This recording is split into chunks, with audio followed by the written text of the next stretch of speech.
A democracia só será uma realidade quando houver, de fato, igualdade racial no Brasil e o negro não sofrer nenhuma espécie de discriminação, de preconceito, de estigmatização e de segregação, seja em termos de classe, seja em termos de raça. Isto é Florestan Fernandes e o significado do protesto negro.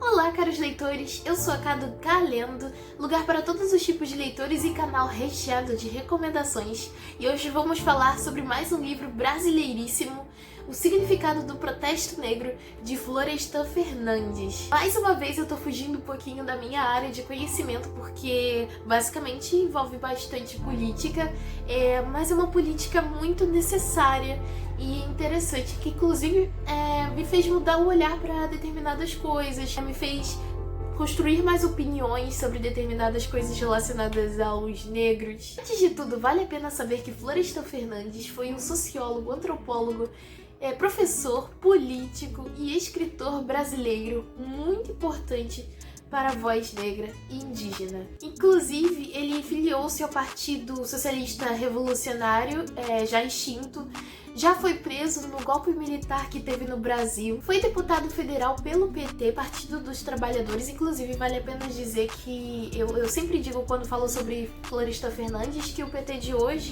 e o PT de antigamente, né, são um pouquinho diferentes. E é um cara, assim, até que recente. Ele faleceu em 1995, com 75 anos, com uma cirurgia que não deu muito certo. Inclusive, o Significado do Protesto Negro foi escrito em 1989 e ele aborda de uma forma muito vítrea as mazelas da escravidão no nosso país, as consequências que ela trouxe e o quanto ela pode retardar a sociedade brasileira. E uma coisa, se vocês forem ler Significado do Protesto Negro, eu recomendo que não pulem o prefácio, porque é uma parte muito importante, faz uma espécie de leitura sobre o que vai se seguir no livro. Inclusive, ele cita uma pesquisa que fez com Roger Bastide, que foi um sociólogo abrasileirado que dedicou seus estudos a brasileiros, afro-brasileiros, africanos. E por meio desse prefácio, citando a pesquisa, ele diz que as situações sociais são muito diferentes, até porque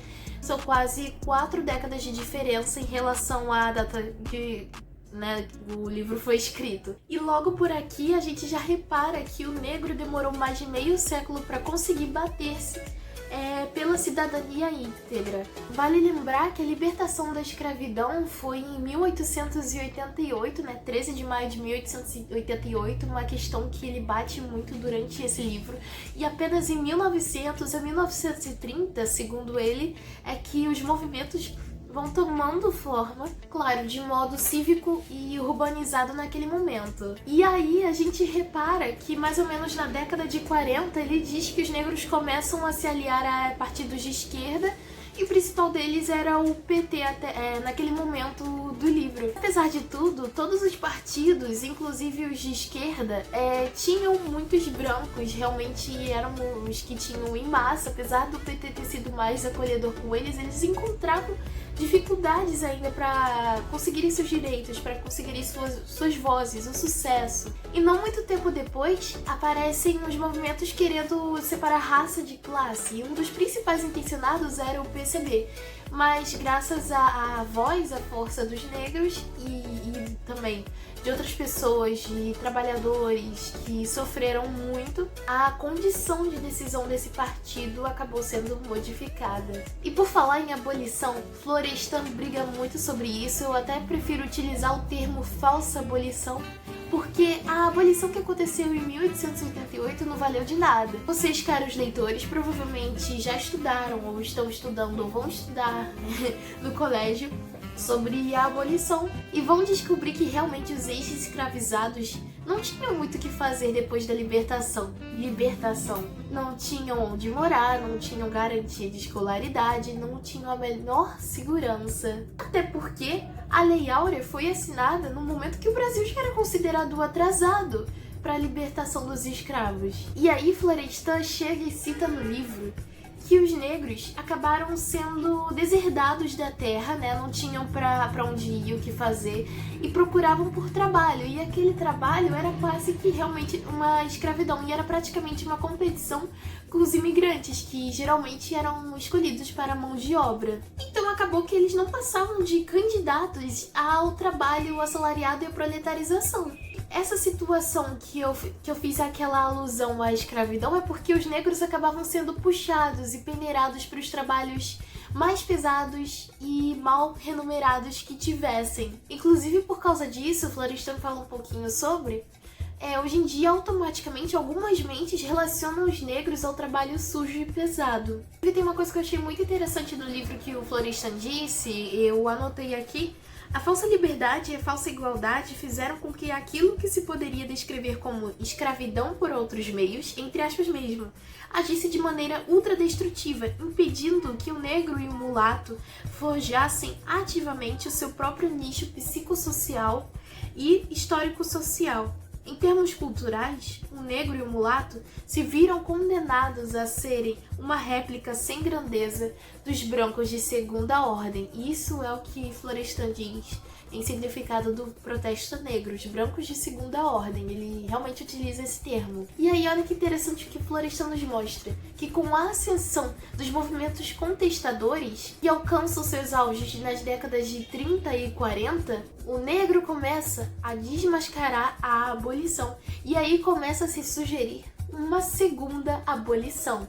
É um termo muito importante. Essa segunda abolição existiria com a mesma finalidade da primeira, mas sem falsas bandeiras, sem falsas palavras. Ela indica o que cumpre a ser feito para a escravidão parar de funcionar por outros meios. E no livro se ressalta que a segunda abolição não é apenas para os negros, mas também para as pessoas que se encontraram em uma situação de vulnerabilidade, que foram excluídas da condição humana e mantidas fora dela. E cabe aos negros estenderem as mãos para essas pessoas também, e que essas pessoas participem do movimento que protesta. E nos anos 50 e 60, que já aproximam mais, né, do tempo que o livro foi escrito, ele cita que começam a surgir aqueles negros que tratam ter posses como sinônimo de cidadania, ter uma casa, ter um emprego estável, ter um carro, ter uma família, uma boa condição financeira.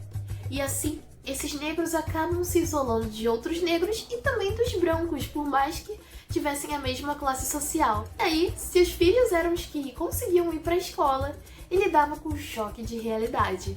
E justamente esse grupo e alguns outros grupos por fora, né, podem acabar considerando o movimento negro como sinônimo de azar. E por menorzinho que ele seja, neste livro eu encontrei muita coisa interessante. A minha versão, por exemplo, tem apenas 111 páginas, mas muito a ser discutido. Aqui eu não falei nem metade para vocês do que eu diria, justamente para não me alongar no vídeo e também para incentivar a leitura, porque eu não vou sair explicando o livro todo por aqui, como se fosse um novo modo de se ler. É uma prévia, uma resenha para vocês. Mas ele também aborda um pouco sobre a mulher negra, o espaço da mulher negra, onde ele se difere do espaço do homem negro.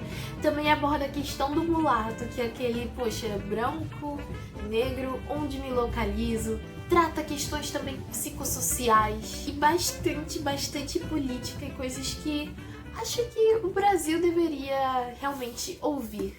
Bom, é isso, caros leitores. Muito obrigada por terem assistido até aqui. Espero que tenham gostado do vídeo e se sintam convidados a ler o significado do protesto negro. Não é um assunto que, eu me interesso muito, mas foi muito interessante ter lido esse livro. Realmente, às vezes é bom sair da zona de conforto mais uma vez. E também convido-lhes a sair da zona de conforto, não importa a sua posição política, até porque este livro é de 1979, algumas coisas no Brasil realmente são bem diferentes do que a época que foi escrito. Caso tenham gostado do vídeo, não se esqueçam de deixar um like e um comentário legal para saber que vocês passaram por aqui. Beijinhos e tchau, caros leitores!